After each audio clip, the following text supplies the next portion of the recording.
तो last class में हमने यूक्लिड डिवीजन एल्गोरिथम देखा था, है ना, और हमने देखा था किस तरह से by using Euclid division algorithm we can find the HCF of any given numbers. अच्छा, उसके बाद फॉर एग्जांपल 8/3 है वेदा, है ना, मैं डिवाइड कर रहा हूं 8 को किससे, 3 से, तो 2 टाइम्स 6 रिमाइंडर इज 2, है ना। तो ये क्या है हमारा 2 क्या है, रिमाइंडर, ठीक। ये है हमारा divisor, this is quotient and this is dividend, है ना। हमें पता है इनके बीच में रिलेशन क्या होता है, dividend equals to divisor into quotient plus remainder. ये मुझे रिलेशन पता है ना, हमने देखा था यूक्लिड डिवीजन लेमा में, लेमा देखा था कि a=b^q+r, वो भी क्या है, एक सिंपल हमारा लॉन्ग डिवीजन मेथड है, उसी को एक अलग फॉर्म में क्या किया हुआ है, उसने रिप्रेजेंट किया हुआ है, ठीक है। अच्छा, इसका मतलब क्या है, इसका मतलब बेसिकली है क्या, 8=3 × 2 + 2, है ना। अच्छा, मैं इसी को क्या लिख सकता हूँ, इसको लिख सकता हूँ dividend minus remainder equal to divisor into quotient, है ना। डिवाइजर इनटू क्वोशिएंट मैं इसको कह सकता हूँ कि ये क्या है, एक तरह से डिवाइजर का क्या है, मल्टीपल, है ना, मल्टीपल ऑफ डिवाइजर, है ना। डिवाइजर इनटू क्वोशिएंट क्या कह सकता हूँ, डिवाइजर का मल्टीपल, है ना। क्वोशिएंट कुछ भी हो सकता है, 1 2 3, इस केस में हमारे पास क्या है 8/3 के जब हमने डिवाइड किया तो 8 को 3 से, तो क्वोशिएंट क्या है 2 है, मतलब डिवाइजर क्या होगा, मल्टीपल ऑफ 2। तो मतलब डिवाइजर का कुछ भी मल्टीपल हो सकता है, जब मैं डिविडेंड माइनस रिमाइंडर करूंगा तो क्या मिलेगा मुझे, डिवाइजर का कुछ भी मल्टीपल, ठीक है। ये क्लियर है ना, ठीक है। एक क्वेश्चन देखते हैं, क्वेश्चन से और समझते हैं कि हाँ, क्वेश्चन देख क्या है, क्वेश्चन कहता है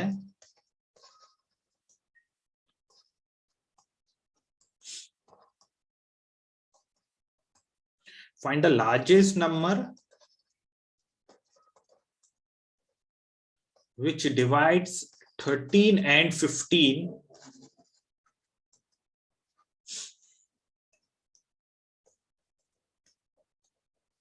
leaving remainder 1 in each case, है ना।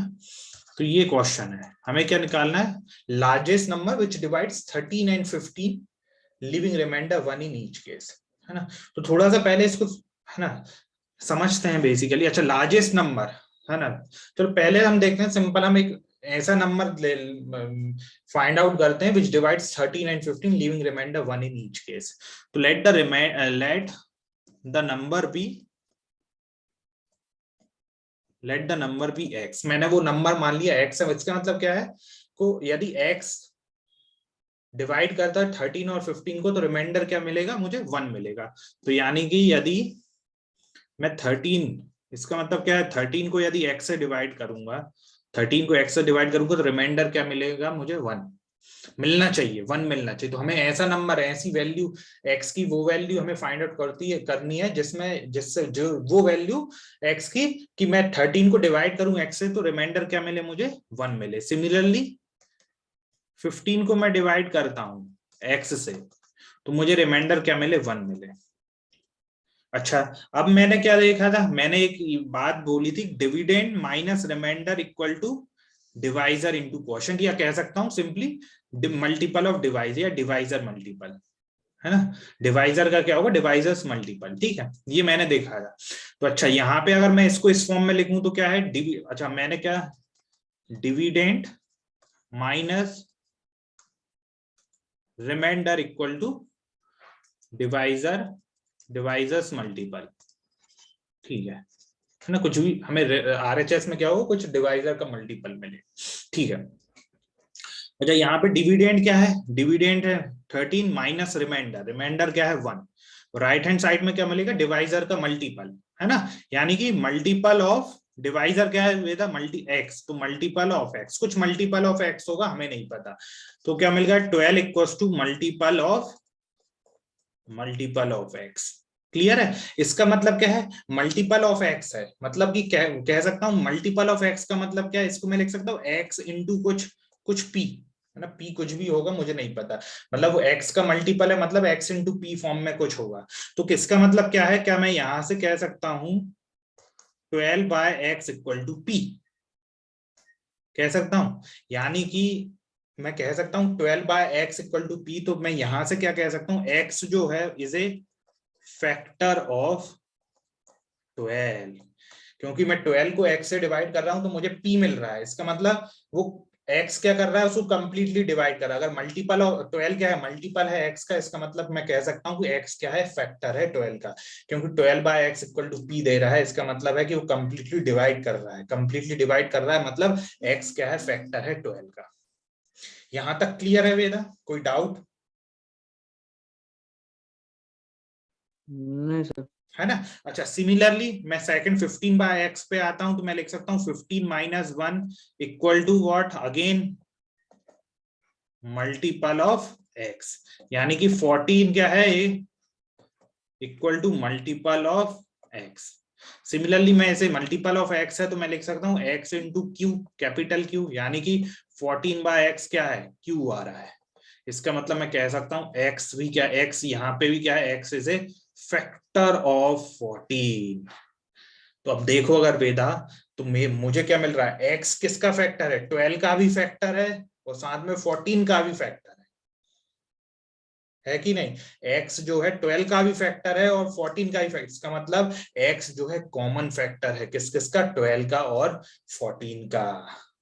तो मैं यहां से क्या कह सकता हूं, this implies that x is a common factor of 12 and 14। अच्छा, अब मैं अगर फैक्टर्स कैलकुलेट करूंगा, फैक्टर्स अगर मैं कैलकुलेट करता हूं 12 के, तो 12 के क्या क्या फैक्टर्स हो सकते हैं, 1 के अलावा, चलो 1 1 होगा एक तो, है ना, 2 होगा, 3 होगा, 4 होगा और 6 होगा और 12 होगा। सिमिलरली 14 का क्या क्या फैक्टर्स होंगे 1 के अलावा, चलो 1 भी ले लो, 1 होगा, 2 होगा और 7 होगा और 14 होगा। अच्छा, तो x हमें ये तो पता चल गया वेदा कि x क्या है, कॉमन फैक्टर है 12 का और 14 का, है कि नहीं? लेकिन ये देखो क्वेश्चन में क्या पूछा है, फाइंड द लार्जेस्ट नंबर, और हमने नंबर माना था x, और x क्या है, कॉमन फैक्टर है, लेकिन हमें क्या फाइंड आउट करना है, लार्जेस्ट नंबर। इसका मतलब लार्जेस्ट नंबर मतलब कि x अगर कॉमन फैक्टर है तो अगर लार्जेस्ट नंबर क्या होगा, लार्जेस्ट नंबर क्या होगा, जब x क्या होगा, लार्जेस्ट कॉमन फैक्टर होगा, मतलब कि x क्या होना चाहिए, हाईएस्ट कॉमन फैक्टर होना चाहिए। अब कॉमन फैक्टर्स तो क्या क्या है यहाँ पे, 1 और 2 दोनों कॉमन फैक्टर्स है ना, 1 तो बाय डिफॉल्ट होता ही है, लेकिन हाईएस्ट कॉमन फैक्टर हमें यहाँ से क्या मिल रहा है, 2 मिल रहा है। तो इसका मतलब यहां से हमारा x की वैल्यू क्या आ गई, x इक्वल टू 2, और यही क्या हो गया, यही हमारा होगा लार्जेस्ट रिक्वायर्ड नंबर, है ना, ये क्या होगा, लार्जेस्ट रिक्वायर्ड नंबर, है ना। ये तो मैंने इतना पूरा लिखना है कुछ नहीं है, है ना, मैंने ये तो समझाने के लिए लिखा है ना। अच्छा, ये समझ में आया कि किस तरह से हमने x की वैल्यू या लार्जेस्ट नंबर क्या कैलकुलेट किया। लार्जेस्ट नंबर बेसिकली है क्या, लार्जेस्ट नंबर HCF है किस किस का, लार्जेस्ट नंबर जो आया वो क्या है, HCF है किस किस का, 12 और 14 का। यहां तक कोई डाउट वेदा? नहीं हाँ, सर। नहीं है। हाँ, तो अब बेसिकली ये तो मैंने समझाया है ना, अब इसको लिखना कैसे है, लिखना अब लिखेंगे यहाँ पे, है ना, इतना कुछ लिखना नहीं है, ये तो मैंने समझाने के लिए लिख दिया। तो हमें क्या लिखना है, the required largest number is the HCF of the following. किस किस का HCF होगा, एक तो 13 - 1 इक्वल टू 12 एंड क्या क्या था, वैल्यूज क्या क्या थी, हमें क्या 13 और 15 से डिवाइड करें, रिमाइंडर क्या मिल जाए 1, तो रिक्वायर्ड जो लार्जेस्ट नंबर क्या होगा, 13 माइनस रिमाइंडर, यानी 13 - 1 का और एंड 15 - 1 का, किस किस का, 13 - 1 एंड 15 - 1, दैट इज 14। तो इसका मतलब therefore HCF of 12 and 14 is equals to required largest number, है ना। और अब हम HCF कैसे कैलकुलेट करेंगे? Bye using Euclid division algorithm. तो HCF क्या होगा? HCF ऑफ 12 and 14 हम कैसे कैलकुलेट कर लेंगे? By using the Euclid division algorithm. तो 12 1 12 रिमाइंडर 2। अगेन जब तक हमें क्या होगा, कैसे करना, जब तक रिमाइंडर क्या ना मिले, 0 ना मिले। 2 6 12 0 रिमाइंडर 0। जब रिमाइंडर जिस स्टेप में 0 आ जाएगा उसी स्टेप का डिवाइजर क्या होगा मेरा, वो इसी स्टेप का डिवाइजर क्या हो जाएगा मेरा, HCF हो जाएगा। Therefore HCF of 12 and 14 is equals to 2. So the required largest number is 2। ठीक है वेदा, कोई डाउट इसमें? नहीं सर। ठीक है वेदा, तो अब हम देखते हैं डिविजिबिलिटी टेस्ट देखते हैं।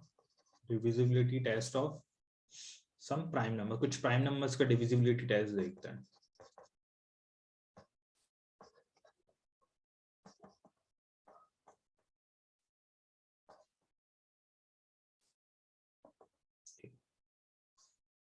कुछ प्राइम नंबर्स का किन किन का देखेंगे, 2 3 5 7 और 11, है ना। डिविजिबिलिटी टेस्ट से मतलब यदि कोई भी मैं रैंडम कोई नंबर दे देता हूं और अगर मुझे पूछता हूं कि ये डिविजिबल होगा कि नहीं, 5 से डिविजिबल होगा कि नहीं, 7 से डिविजिबल होगा कि नहीं, तो वो पूरा नंबर को हम उसके एक तरीका तो क्या है, मैं उसको पूरा डिवाइड करूं लॉन्ग डिवीजन मेथड से और देखूं अगर रिमाइंडर 0 देता है इसका मतलब वो कंप्लीटली डिविजिबल है, और अगर रिमाइंडर 0 नहीं है तो कंप्लीटली डिविजिबल नहीं है। एक तरीका तो ये है ना। ये क्या है, थोड़ा सा क्या वो लेंदी हो जाता है कि अगर बड़ा नंबर है तो फिर उसे मैं पूरा डिवाइड करना पड़ेगा, है ना। तो कुछ डिविजिबिलिटी टेस्ट होते हैं जिनसे हम इजीली हम क्या फाइंड आउट कर सकते हैं whether the given number is divisible और नॉट, है ना। जैसे फॉर एग्जांपल यदि 2 का तो इजी है, यानी कि 2 से अगर डिविजिबल है, यानी कोई इवन नंबर है तो वो 2 से डिविजिबल होगा, और अगर ऑड नंबर है तो 2 से डिविजिबल नहीं होगा। कोई भी रैंडम नंबर 85 क्या है, ऑड नंबर है, तो मैं कह सकता हूँ ऑड है, मतलब कि 2 से डिविजिबल नहीं होगा। वहीं अगर कोई 86 है, 86 क्या है, इवन है, तो इट इज डिविजिबल बाय 2। तो इवन नंबर डिविजिबल बाय 2 और odd numbers are not divisible by 2, है ना। और इवन नंबर से मतलब क्या है, जिसकी यूनिट प्लेस डिजिट क्या हो, वो इवन हो, है ना। जैसे कि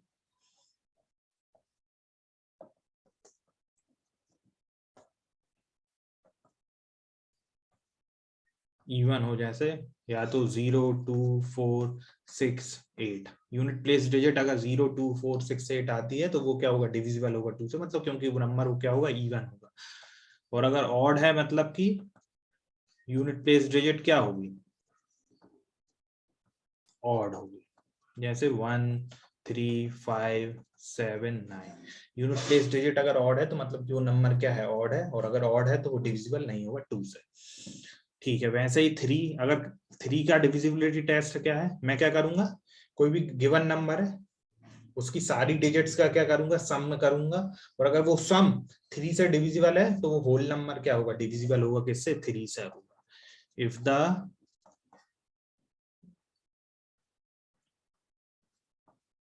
sum of the digits are completely divisible by 3, then the number is divisible by 3। ठीक है, जैसे फॉर एग्जांपल इसको थोड़ा एग्जांपल से और देख लेते हैं। मैं कोई रैंडम नंबर दे देता हूँ, है ना। रैंडम मान लो कि 36 है ना। हमें पता है ये तो 36 एक छोटा नंबर है, हमें वैसे पता है, थोड़ा अंडरस्टैंडिंग के लिए, है ना। तो अब मैं इसकी सम ऑफ द डिजिट्स कैलकुलेट करता हूँ। क्या 3 + 6 जो क्या है 9, और 9 क्या है, बिल्कुल 3 से डिविजिबल है। अगर 9 3 से डिविजिबल है, इसका मतलब 36 भी क्या है, 3 से डिविजिबल है ना। वहीं अगर थोड़ा और बड़ा नंबर लेते हैं, 6 3 6 7 2 3 5, है ना। अब ये देखना है ये 3 से डिविजिबल होगा कि नहीं। अब मैं क्या करूं, एक तरीका तो ये, इस पूरे नंबर को मैं 3 से डिवाइड करके देखूं, है ना। अगर रिमाइंडर 0 आता है तो वो नंबर क्या होगा, डिविजिबल होगा 3 से। और दूसरा तरीका क्या है कि डिविजिबिलिटी टेस्ट के अकॉर्डिंग हम कैसे देख सकते हैं, सम ऑफ द डिजिट, सारे डिजिट्स का मैं सम ले लेता हूँ। 3 + 6 + 7 + 2 + 3 + 5, और ये क्या आ रहा है 9 9 16 18 21 एंड 26। और जो 26 क्या होगा, 3 से डिविजिबल नहीं होगा। और 26 अगर 3 से डिविजिबल नहीं है, इसका मतलब जो गिवन नंबर भी नॉट डिविजिबल बाय 3, है ना। तो एक तरीका ये होगा, ठीक है। अब ये तो हमने देखा 3 का। अब हम नेक्स्ट देखते हैं 5 का। 5 का भी इजी है ना। 5 का क्या होगा, यदि यूनिट प्लेस डिजिट क्या हो, या तो 0 हो या 5 हो, तो क्या होगा, वो नंबर कंप्लीटली क्या होगा, डिविजिबल होगा बाय, डिविजिबल बाय होगा 3 से 5। So if unit place is 0 और 5,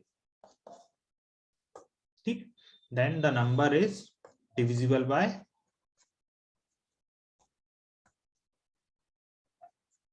number is completely divisible by 5, है ना। नेक्स्ट 7। 7 का कैसे होगा, 7 का थोड़ा एग्जांपल से समझते हैं हम 7 का। जैसे फॉर एग्जांपल मैं मेरे पास है 7 7 7, है ना। ये मुझे देखना है कि ये 7 से डिविजिबल है कि नहीं है। तो सबसे पहले मैं क्या करूंगा, सबसे पहले नंबर की यूनिट प्लेस डिजिट लूंगा। यूनिट प्लेस डिजिट को क्या करूंगा, वेदा 7 है यूनिट प्लेस डिजिट, इसको 2 से मल्टीप्लाई डबल करूंगा, मतलब 14, ठीक है। अब उसके बाद जो रिमेनिंग डिजिट्स हैं उनमें से मैं क्या 14 को माइनस करूंगा, तो मुझे आया 63, ठीक है। अब जहां पे देख रहा हूँ 63 क्या है, 7 से क्या है, कंप्लीटली डिविजिबल है। 63 क्या है, 7 से कंप्लीटली डिविजिबल है। इसका मतलब क्या है, completely divisible. So 7 7 7 is also completely divisible, ठीक है। तो बेसिकली करना क्या है हमें, यूनिट प्लेस, जैसे अब एक और एग्जांपल लेते हैं, लेट्स से फॉर एग्जांपल 48213, है ना। तो मैं क्या करूंगा, सबसे पहले इसकी यूनिट डिजिट लूंगा, 3 है उसको डबल करूंगा, मिला क्या 6। रिमेनिंग डिजिट्स हैं उनमें से क्या करूंगा, मैं माइनस करूंगा, 4821 माइनस 6, मुझे क्या मिलेगा, 4821 माइनस 6 से यदि करूंगा तो 4815, 48 क्या मिल रहा है 15। अच्छा 4815 मिला, और मुझे ये कब तक करना है, जब तक मुझे या तो two digit place, two digit number ना मिले, या फिर 1 डिजिट नंबर। जैसे यहाँ पे हमें क्या मिला था, 2 डिजिट नंबर मिल गया था, है ना। जब तक करना है, जब तक 2 डिजिट नंबर या 1 डिजिट नंबर मिलना मिले। अभी हमें क्या है, 4 डिजिट नंबर है, 2 डिजिट नंबर नहीं मिला है, तो अगेन मैं क्या करूंगा, इसकी यूनिट प्लेस देखूंगा, 5 है, 5 को क्या करूंगा, डबल करूंगा, दैट इज 10।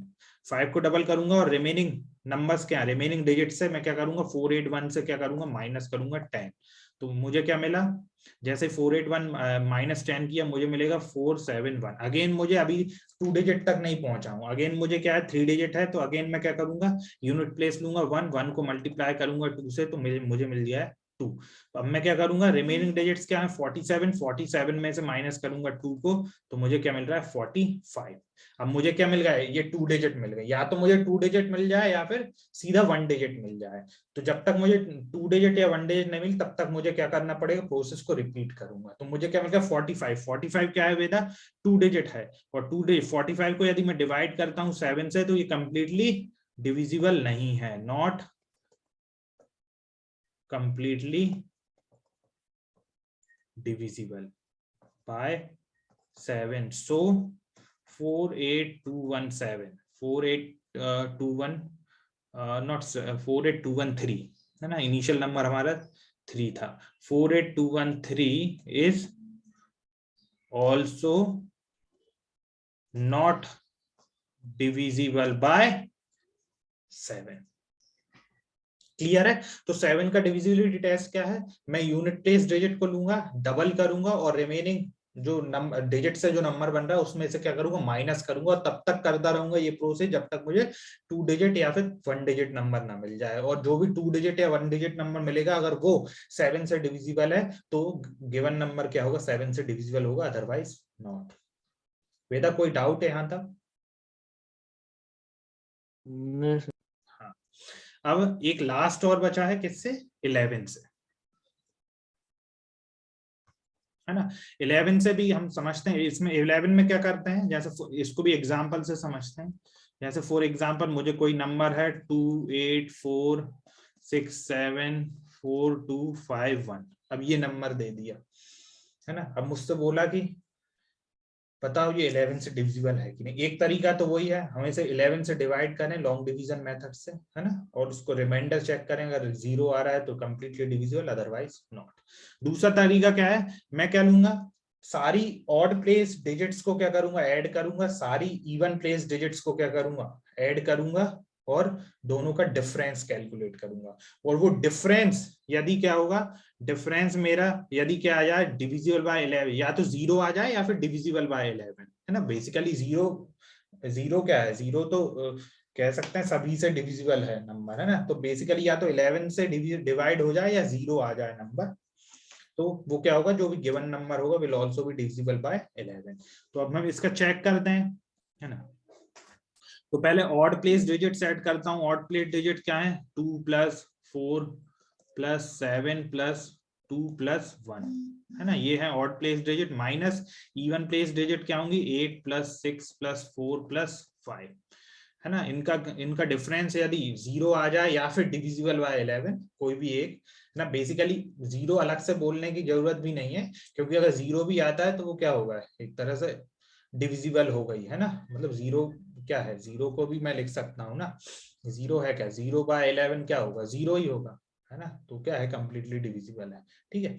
हाँ ठीक, तो या ये डिफरेंस क्या आ जाए, 0 आ जाए, या फिर किसके, डिविजिबल बाय 11 आ जाए। तो चलो क्या आ रहा है, 2 + 4 6 6 12 13 15 और 16 माइनस 14 18 एंड 23, है ना। डिफरेंस मतलब बेसिकली डिफरेंस का मतलब क्या होता है, हायर माइनस लोअर, है ना। तो माइनस साइन को इतना, है ना, दिल पे नहीं लेना है माइनस साइन को, ठीक है वेदा। उसको क्या करना है ना, माइनस माइनस हो या प्लस हो, बेसिकली डिफरेंस है, तो डिफरेंस अब हायर माइनस लोअर, डिफरेंस का मतलब क्या होता है, हायर माइनस लोअर, है ना। तो क्या हो रहा है, 16 - 23 मतलब कि कितना आ रहा है, -7, है ना। तो बेसिकली क्या आ रहा है, डिफरेंस क्या आ रहा है, 7 आ रहा है। तो 7 क्या है, या तो ये 0 भी नहीं है और ना ही ये डिविजिबल बाय 11 है, 11 से डिविजिबल भी नहीं है। इसका मतलब जो कंप्लीट नंबर जो होगा वो डिविजिबल नहीं होगा किससे, 11 से। तो ये क्या है, not divisible bye 11, so 284674251 is not divisible bye 11, है ना। जैसे एक और थोड़ा सा एक एग्जांपल और ले लेते हैं, कोई 2846767 ये लेते हैं, है ना। अब इसकी डिविजिबिलिटी चेक करनी है 11 से, तो मैं क्या करूंगा, 2 + 4 + 7 + 7, है ना। Odd numbers odd digit place को ऐड करूंगा, माइनस इवन प्लेस डिजिट के सम को ऐड कर दूंगा, अब माइनस कर दूंगा उससे। एक तो इवन प्लेस पे क्या है, 8 + 6 + 6, तो 6 अब 14 एंड 20 माइनस ये कितना आ रहा है, 6 12 20, तो ये क्या आ रहा है, 0 आ रहा है। इसका मतलब अगर ये 0 आ रहा है, इसका मतलब क्या होगा, जो नंबर होगा 2846767 इज डिविजिबल बाय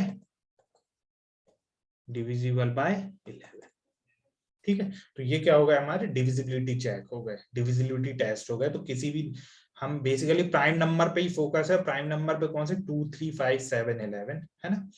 तो हम ये आगे देखेंगे क्यों हम प्राइम नंबर्स के डिविजिबिलिटी टेस्ट हम क्या कर रहे हैं, हम सीख रहे हैं। तो हमने 2 3 5 7 और 11 का क्या देखा, डिविजिबिलिटी टेस्ट देखे कि हम किस तरह से कोई भी गिवन नंबर हो, कोई लार्ज नंबर हो, स्पेशली लार्ज नंबर हो, तो उसको हम कैसे चेक कर सकते हैं कि वो किसी भी गिवन नंबर से डिविजिबल होगा कि नहीं होगा। क्लियर है वेदा? हाँ सर। तो फंडामेंटल थ्योरम ऑफ अरिथमेटिक क्या कहती है बेटा, every composite number can be expressed और factorized as a product of primes and this factorisation is unique apart from the order in which the prime factors अकर।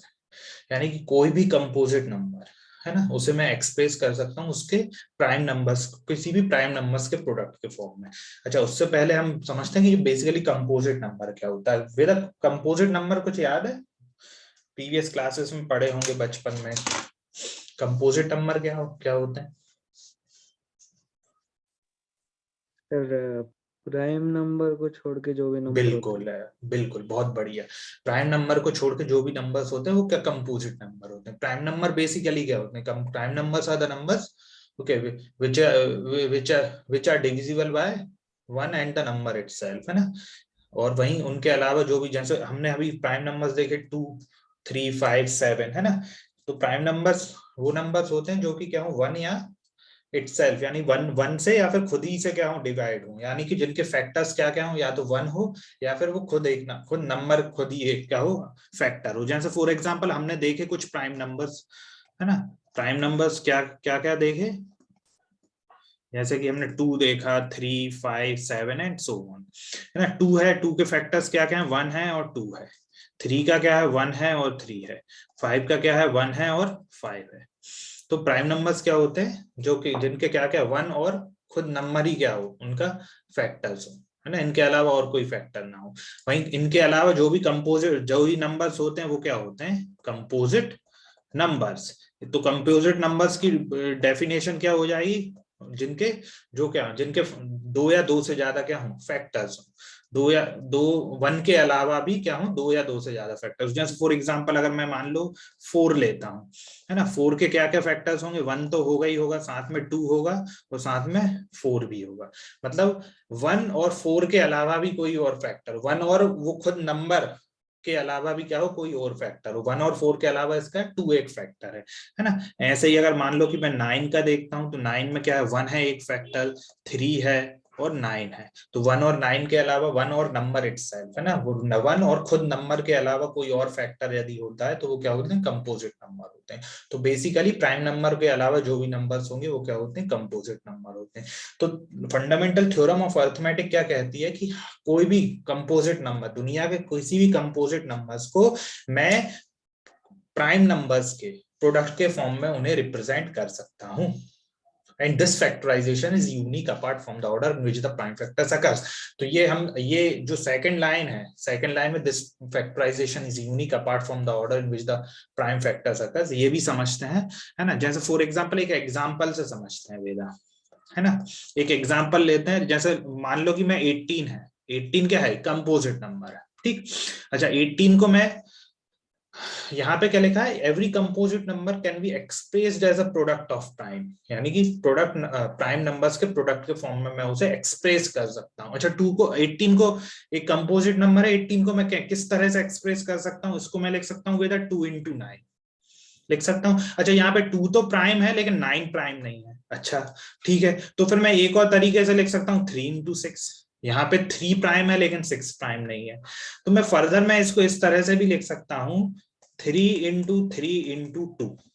3 भी prime है, 3 भी prime है और 2 भी प्राइम है। तो यहाँ पे मैंने 18 को मैंने उसके प्राइम नंबर्स के प्रोडक्ट के फॉर्म में एक्सप्रेस, यहाँ पे सारे के सारे नंबर्स क्या है, प्राइम नंबर्स है कि नहीं। तो सारे के सारे नंबर्स क्या है, प्राइम नंबर्स। मतलब मैंने 18 को एक्सप्रेस कर दिया किस में, प्रोडक्ट ऑफ प्राइम नंबर्स। यानी कि मैं किसी भी, यही थ्योरम कह रही कि मैं हर एक कंपोजिट नंबर को उसके प्राइम नंबर्स के प्रोडक्ट के फॉर्म में मैं उसे एक्सप्रेस कर सकता हूं। तो ये सारे के सारे क्या हो गए, सारे के सारे प्राइम नंबर्स। इसी को हम क्या बोलते हैं, प्राइम फैक्टराइजेशन। इसी को क्या बोलते हैं, किसी भी नंबर्स को उसके उसके उसके प्राइम फैक्टर्स के फॉर्म में उसको एक्सप्रेस करना, उसी को क्या बोलते हैं, प्राइम फैक्टराइजेशन। ठीक है। फैक्टराइजेशन मतलब क्या होता है? फैक्टराइजेशन का मतलब होता है किसी भी नंबर्स को हम उसके उसके फैक्टर्स के प्रोडक्ट के फॉर्म में लिखें, वही क्या होता है factorization. Factorization is the process और the method in which we express number in the product of its factors। और प्राइम फैक्टराइजेशन क्या होगा, हम उस प्राइम नंबर्स के प्रोडक्ट के फॉर्म में नंबर को एक्सप्रेस करें। तो मैंने क्या करा, 18 को प्राइम फैक्टराइजेशन कर दिया, 18 को उसके प्राइम नंबर्स के प्रोडक्ट के फॉर्म में लिख दिया, उसके प्राइम फैक्टर्स के प्रोडक्ट के फॉर्म में लिख दिया। तो बेसिकली प्राइम फैक्टराइजेशन क्या होगा, किसी भी नंबर्स को उसके प्राइम फैक्टर्स के प्रोडक्ट के फॉर्म में लिखना। क्लियर है वेदा? और यही हमारी थ्योरम कह रही है कि every composite number can be expressed as a product of primes. ठीक है। अब वैसे ही अगर फॉर एग्जांपल मैं 16 लेता हूं, 16 को मुझे क्या करना है, प्राइम फैक्टराइजेशन करना है, या फिर इस थ्योरम के अकॉर्डिंग मैं 16 को भी क्या कर सकता हूं, प्राइम नंबर्स के प्रोडक्ट के फॉर्म में लिख सकता हूं।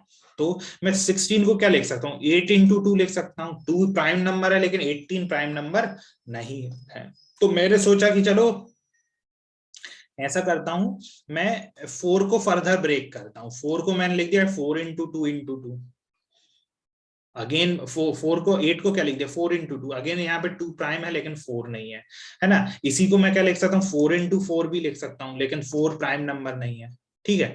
तो अगेन मैं फिर 4 को फर्दर ब्रेक करता हूं, तो 2 इंटू 2 2 इंटू 2 2 कर दिया।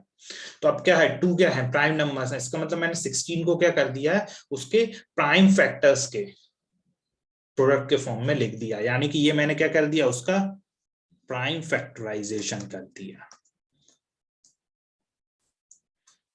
ठीक है। इसी तरह हम किसी भी कंपोजिट नंबर को हम क्या कर सकते हैं, उसके प्राइम नंबर्स के प्रोडक्ट के फॉर्म में लिख सकते हैं, कोई भी कंपोजिट नंबर। ठीक है। तो इसके लिए क्या कर हमें बेसिकली करना क्या है, मतलब बेसिकली थ्योरम क्या कह रही है, हम किसी भी नंबर का प्राइम फैक्टराइजेशन कर सकते हैं, बस। अच्छा, उसके बाद जो सेकंड स्टेटमेंट, सेकंड जो लाइन कह रही, नॉट स्टेटमेंट लेकिन ये उसी थ्योरम में जो सेकंड पार्ट है वो क्या कहता है विदा, and this factorisation is unique apart from the order in which the prime factors occur. मतलब कि ये फैक्टराइजेशन जो होगा यूनिक होगा। मतलब अगर 18 को मैं 3 इंटू 3 इंटू 2 लिख रहा हूं, 18 को वेदा मैं 3 इंटू 2 इंटू 2 लिख रहा हूं, तो 18 के अलावा मैं किसी नंबर को नहीं लिख सकता। और वो सही बात भी है, 3 इंटू 3 इंटू 2 क्या है, 18 ही तो है। मैं उसको 20 थोड़ी ना लिख सकता हूं, मैं कोई या 18 के अलावा कोई और नंबर ने से रिप्रेजेंट नहीं कर सकता उसको। 3 इंटू 3 इंटू 2 क्या है, वो 18 ही है। तो ये फैक्टराइजेशन क्या है, एक यूनिक है। हाँ, apart from the order in which the prime factors, अगर मैं इसको ऐसा था जरूर लिख सकता हूं, मैं इनका ऑर्डर चेंज कर सकता हूं वेदा। मैं इसको लिख सकता हूं 2 इंटू 3 इंटू 3, 3 इंटू 2 इंटू 3, है ना। तो मैं इस तरह से ऑर्डर चेंज कर सकता हूं, इसीलिए उसने लिखा apart from the order in which the prime factors आता है। प्राइम फैक्टर्स अकर होने का जो ऑर्डर है वो मैं उसके अलावा वो फैक्टराइजेशन क्या होगा, यूनिक होगा। मतलब मैंने ऑर्डर, मतलब मैंने 2 को पहले रखा, फिर 3 3 लिखा, 3 पहले रखा, 2 बाद में रखा। इस तरह से मैं सिर्फ ऑर्डर चेंज कर सकता हूं। मतलब ऑर्डर के अलावा जो फैक्टराइजेशन जो होगा वो क्या होगा, एक यूनिक होगा। यहां तक क्लियर है? कोई doubt?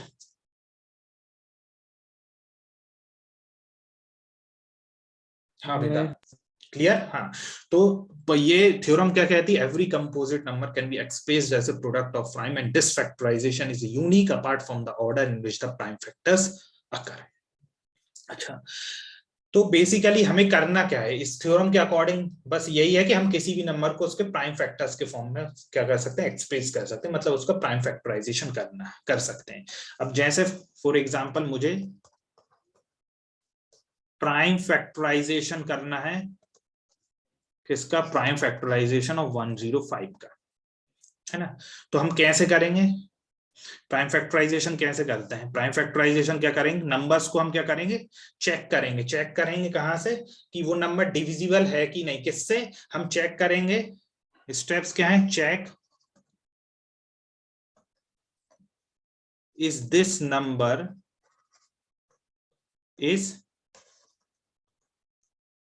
Divisible by 2 3 5 7 11 and so on. है ना।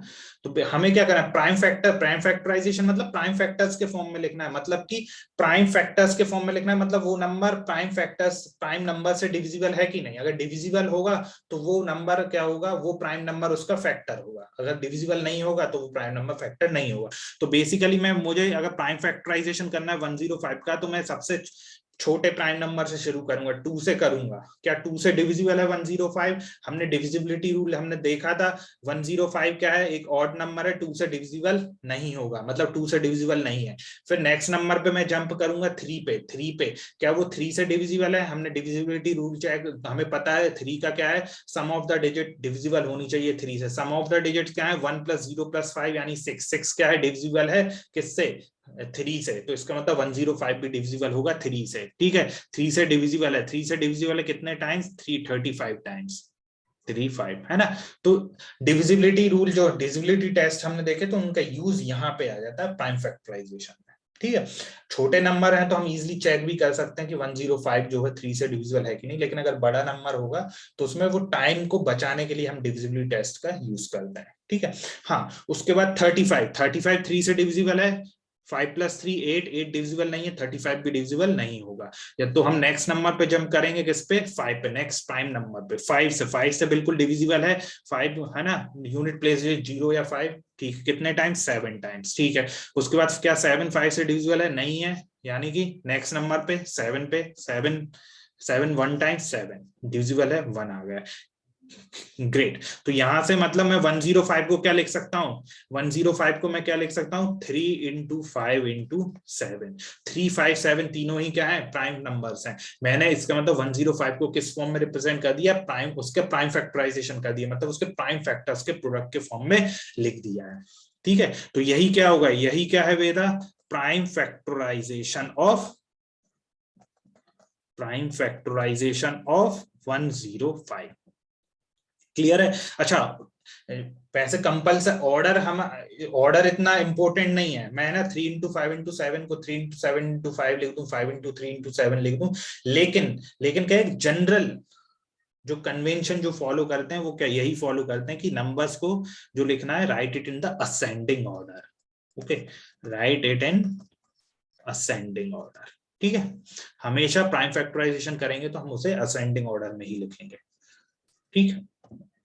क्लियर है वेदा, कोई डाउट है ना। हाँ, तो अब एक काम करो, इसको नोट करो। एक और एग्जांपल लेते हैं। मान लो कि मुझे प्राइम फैक्टराइजेशन ऑफ 612 का, है ना, प्राइम फैक्टराइजेशन करना है। तो हम क्या करेंगे, प्राइम फैक्टराइजेशन करेंगे यूजिंग प्राइम फैक्टराइजेशन मेथड, ठीक है।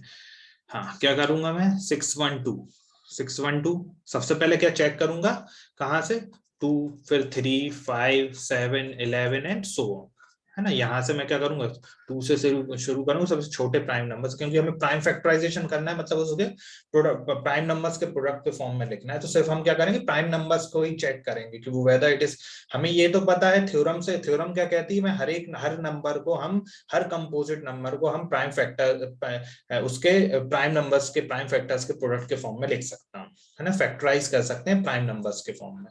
इसका मतलब कि हर, जो मतलब होगा, मैं हर एक नंबर को प्राइम नंबर्स के फॉर्म में कर सकता हूँ, तो सिर्फ मुझे प्राइम नंबर्स के लिए ही चेक करना है ना, क्योंकि मुझे प्राइम नंबर्स के फॉर्म में ही लिखना है, ठीक है। तो मैं 2 से शुरू करूंगा, 2 से डिविजिबल है, बिल्कुल है, तो 306 times, again 306 is divisible by 2, 153 times. Then अब मैं देखूंगा क्या 2 से डिविजिबल है, 153 नहीं है। नेक्स्ट प्राइम नंबर पे जाऊंगा 3, तो मैं सीधा, मैं जल्दी कर रहा हूँ, है ना।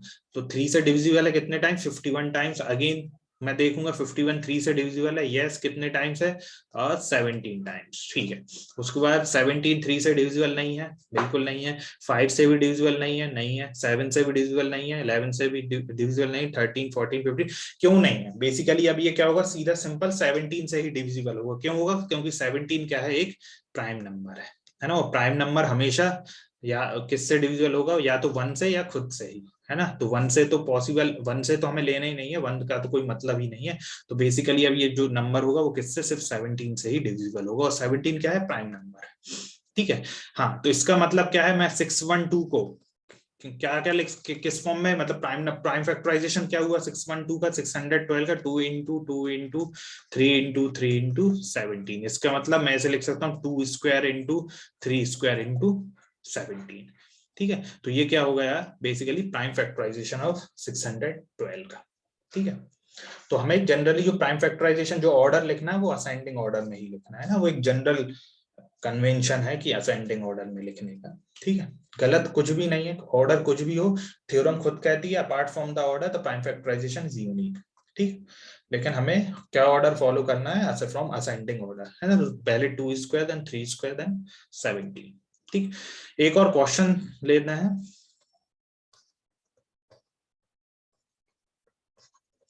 Simplify and show that, sorry, following result as a composite number, है ना। क्या क्या गिवन है, पहला है 6 into 5 into 4 into 3 into 2 into 1 plus 5, and second है 7 इंटू 11 इंटू 13 प्लस 13। तो हमें क्या करना है, पहले तो सिंप्लीफाई करना है और साथ में शो करना है that following result is a composite number. जो भी सिंप्लीफाई करने के बाद जो भी रिजल्ट आएगा हमें वो शो करना है कि that it is a composite number. वो क्या है, कंपोजिट नंबर। तो पहला देखते हैं ए। सिंप्लीफाई करने का मतलब है जो भी गिवन फॉर्म दिया है उससे क्या करना है, थोड़ा सा उसको पूरा सॉल्व करके एक सिंप्लीफाइड वर्जन लाना है ना। जैसा कि ये है हमारा 6 into 5 into 4 into 3 into 2 into 1 plus 5। ठीक है। अब यहां से थोड़ा सा सिंप्लीफाई करना है। सिंप्लीफाई कैसे कर सकता हूं मैं, एक काम करता हूँ 5 कॉमन ले लेता हूँ। जैसे ही 5 कॉमन लूंगा तो क्या मिला, 6 into 4 into 3 into 2 into 1 plus 5। तो यहां से क्या मिल गया, 5 इंटू ये क्या हो जाएगा, 6 4 24 इंटू 6, 24 इंटू 6 1 24, ये हो गया 24 इंटू 6 4 24, 6 इंटू प्लस 5, तो 4 2 12 14 5। अच्छा सॉरी, ये 1 आ जाएगा ना, है ना। 5 कॉमन लिया तो ये 1 होगा, ये 1 होगा, तो ये 1 होगा। हाँ, तो क्या आ गया 5 इंटू 145, है ना। तो अब मैं चाहूं तो 5 इंटू 145 को भी फर्दर मल्टीप्लाई करके लिख सकता हूँ, लेकिन उतना जरूरत नहीं है ना। यही क्या हो गया, एक तरह से सिंप्लीफाई करने का मतलब ये नहीं है कि उसको पूरा सॉल्व करके एक नंबर के फॉर्म में लाना है। बेसिकली जिस फॉर्म में दिया है वो थोड़ा सा उस कॉम्प्लिकेटेड फॉर्म को थोड़ा सा हमें क्या करना है, थोड़ा सा सॉल्व करके उसे एक इजी फॉर्म में लाना है। मतलब ये क्या कर दिया मैंने, सिंप्लीफाई कर दिया। ये क्या कर दिया, 5 इंटू 145, हम यहाँ तक भी रोक सकते हैं, आगे भी कर सकते हैं। 5 इंटू 145 को फर्दर मल्टीप्लाई करके एक सिंगल नंबर ला सकते हैं, लेकिन सिंप्लीफाई करने का मतलब ये नहीं है कि हम पूरा पूरा उसे कैलकुलेट करके एक पर्टिकुलर एक सिंगल वैल्यू लाए, है ना। तो ये मैंने यही रोक दिया। यही क्या होगा, 5 इंटू 145 क्या होगा, सिंप्लीफाइड फॉर्म हो गया। अच्छा, फिर उसके बाद क्या करना है, show that following result as a composite number. तो बेसिकली कंपोजिट नंबर क्या होते हैं बेटा, कंपोजिट नंबर क्या कहते हैं, कंपोजिट नंबर क्या रहते हैं, जिनके मोर देन 2 फैक्टर्स रहते हैं, ना। मोर देन क्या, 2 फैक्टर्स, मोर देन 2 फैक्टर्स का मतलब, मोर देन 2 फैक्टर्स का मतलब क्या हो, 1, और जो नंबर है उसके अलावा भी कोई, अगर एक भी कोई फैक्टर मिल जाता है तो क्या हो जाएंगे, मोर देन 2 फैक्टर्स होंगे। अब मैं क्या कर सकता हूं, अब ये तो हमने सिंप्लीफाई कर दिया, अब उसको शो करना है that following result is a composite number. तो 5 इंटू 145, है ना। 5 इंटू 145 को मैं और क्या लिख, इसको थोड़ा सा और अगर मैं लिखूंगा तो 5 इंटू, इसको लिख सकता हूँ 5 इंटू 5 इंटू 20 29, ये भी है, ये 5 इंटू 145 इंटू 1, है ना। इसको लिख सकता हूँ, मतलब मैंने क्या कर दिया, क्या किया, 5 इंटू 145 को 5 इंटू 145 इंटू 1 लिख दिया। इसका मतलब मैं यहां से कह सकता हूँ कि जो गिवन नंबर था उसका फैक्टर्स क्या क्या है, 1 है, 5 है, 145। इसका मतलब मोर देन 2 फैक्टर्स है। अगर मोर देन 2 फैक्टर्स है, इसका मतलब क्या है कि जो रिजल्ट है, जो सिंपली जो नंबर है, गिवन नंबर है, वो क्या है, कंपोजिट नंबर है। तो मैंने उसे क्या लिख दिया, 5 इंटू 145 इंटू 1 लिख दिया। तो यहां से मैं कह सकता हूं, from here we can say that 1, 5 and 145 are factors, so it is composite number, है ना। मैं कह सकता हूं कि मैंने क्या किया, मैंने अगर किसी भी नंबर को, है ना, प्रोडक्ट के किसी गिवन कोई पर्टिकुलर फैक्टर्स के प्रोडक्ट के फॉर्म में लिखा है, इसका मतलब है वो सारे नंबर्स क्या होंगे, जो भी 5, 145 और 1 क्या होंगे, वो फैक्टर्स होंगे। और हमें पता है कंपोजिट नंबर्स क्या होते हैं वेदा, मोर देन 2 फैक्टर्स हो, यानी कि 1, 5 और 145 क्या है, फैक्टर्स होंगे, हैं उस नंबर के, उस गिवन नंबर्स के क्या है, फैक्टर्स हैं। इसका मतलब वो नंबर क्या है, कंपोजिट नंबर है, क्योंकि उसके मोर देन 2 फैक्टर्स के फॉर्म में मैंने उसे रिप्रेजेंट कर दिया, मतलब उसके 2 से ज्यादा फैक्टर्स होंगे, है ना। उसी तरीके से बी पे आते हैं वेदा, क्वेश्चन बी पे। बी को क्या करना है, बी क्या है हमारा, 7 इंटू 11 इंटू क्या है, 7 इंटू 11 इंटू 13 प्लस 13, 13 प्लस 13, है ना। इसको क्या करना है, पहले सिंप्लीफाई करना है। सिंप्लीफाई करूंगा, 13 कॉमन लिया, 7 इंटू 11 प्लस 1, तो क्या हुआ, 77 प्लस 1, यानी कि 13 इंटू 78। ये मैंने क्या कर दिया, ये क्या है, इसका सिंप्लीफाइड वे है। अच्छा, इसी को मैं लिख सकता हूँ 13 इंटू 78 इंटू 1। तो अगेन मैं इसे क्या कह सकता हूँ, ये क्या है, एक कंपोजिट नंबर, है ना। Hence we can say that 1, 13 and 75 are the factors of the given number, so the number is composite number। ठीक है, तो यहां से मैं क्या कह सकता हूँ, ये क्या है, कंपोजिट नंबर है। क्यों है, क्योंकि इसके 2 से ज्यादा फैक्टर्स हैं। ठीक है, ठीक है, क्लियर है वेदा, कोई डाउट इसमें? नहीं सर।